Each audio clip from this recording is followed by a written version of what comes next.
একজন ঘুম থেকে উঠে দেখল যে তার চারপাশে জলে প্লাবিত হয়ে পড়েছে। ভয়ে সে দ্রুত টেবিল ল্যাম্প জ্বালিয়ে ফেলল। চোখের সামনে এই দৃশ্য থেকে সবাই হতবাক হয়ে উঠছে। পুরো হোস্টেল জলে জলমগ্ন হয়ে পড়েছে।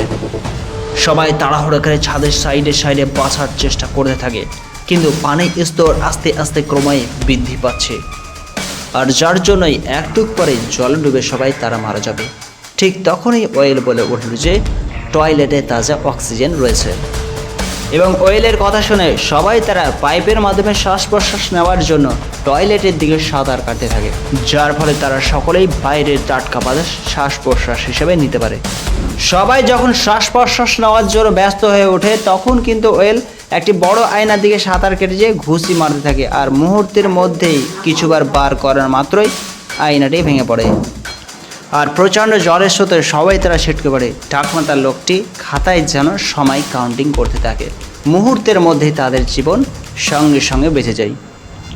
আসলে এটি ছিল একটি গোপন এজেন্ট ট্রেনিং ক্যাম্পেনের পরীক্ষা। যারা বেঁচে গেল তারা পরবর্তী ধাপের জন্য প্রস্তুত নেবে, আর যারা ব্যর্থ হলো তাদের মৃত্যু নিশ্চিত অবধারিত। আর এজেন্ট ট্রেনিং ক্যাম্পেনের পরীক্ষাগুলো মূলত এইভাবেই হয়ে থাকে।